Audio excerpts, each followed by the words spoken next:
Welcome to Masani kitchen. இப்போ வந்து நம்ம பழமையும் புதுமையும் பற்றி உங்களுக்கு காமிக்கிறேன். இப்போ இருக்கிற ஜெனரேஷனுக்கு நம் முன்னோர்கள் எப்படியெல்லாம் வாழ்ந்தார்கள்ங்கிறதுக்கு சில உதாரணங்கள் வாங்க நான் இப்போ காமிக்கிறேன். இப்போ வந்து அந்த காலத்தில் இந்த மாதிரி மண்பானையில் தான் வச்சுருப்பாங்க.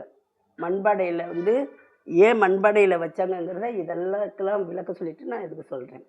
இப்போ வந்து இது வந்து காசு பண்ண அடுத்த ஸ்டெப்பு. அதிலிருந்து முன்னேற மக்கள் நம்ம தண்ணி வைக்கிற பாத்திரத்தையும் வெசல்ஸு அதையும் அந்த மெட்டலையும் மாற்றிக்கிட்டே இருந்தாங்க. மண்பானை, அடுத்தது காப்பரில் குடித்தா இரும்பு சத்து நல்லது, உடம்புக்கு நல்லது, காப்பர் சத்து கிடைக்கும் அப்படின்ட்டு இந்த மாதிரி பாத்திரம்.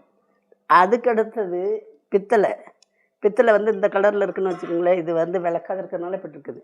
அடுத்த ஸ்டெப்பு இது சில்வர்னு சொல்லி நாகரிகம் வந்து அதில் குடிக்கிறதுனால எந்த பிரயோஜனமும் இல்லை. இரும்பு கலந்தது தான், இரும்பு சத்து இருக்குன்னு வச்சுக்கோங்க. இருந்தாலும் இதுக்கெல்லாம் ஈடாகாது இந்த பானை. அதிலிருந்து நாகரிகம் வந்து இந்த மாதிரி ஃபில்டர், இதில் வந்து மினரல் சத்துலாம் இருக்காது. இதில் வந்து பிளாஸ்டிக்கில் நம்ம மொண்டு குடிக்கிறோம். பார்த்திங்கன்னா ஒவ்வொரு இதுலேயும் மிகவும் சிறந்தது நமக்கு வந்து பானை தான். ஏன்னு கேட்டிங்கன்னா, நான் குஜராத்துக்கு போனப்போ குஜராத்தில் பெரிய பெரிய பணக்காரங்களாக இருப்பாங்க. அவங்க வீட்டில் எல்லா வீட்லேயும் பானையில் தண்ணி வச்சுருப்பாங்க. ஏன்னு கேட்டப்போ எனக்கு வில்லேஜில் இருந்தப்போ எனக்கு அதனோட அர்த்தம் தெரியாது. சரி, ஏழ்மையில் இருக்காங்க அதனால தான் பானையில் வச்சுருக்காங்க அப்படின்னு நான் நினச்சேன்.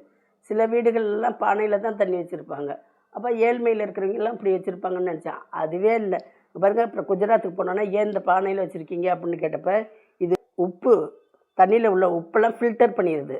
அப்போ நமக்கு வந்து மண்பானை தான் மிகவும் சிறந்ததுங்கிறத நம்ம யங்ஸ்டர்ஸ்கிட்ட நம்ம சொல்லி வளர்க்கணும். இதையே இந்த மண்பானையிலே எத்தனை நம்ம சில்வர் குடத்தில் கூட வச்சுக்கலாம் வசதியாக இருக்கிறவங்க.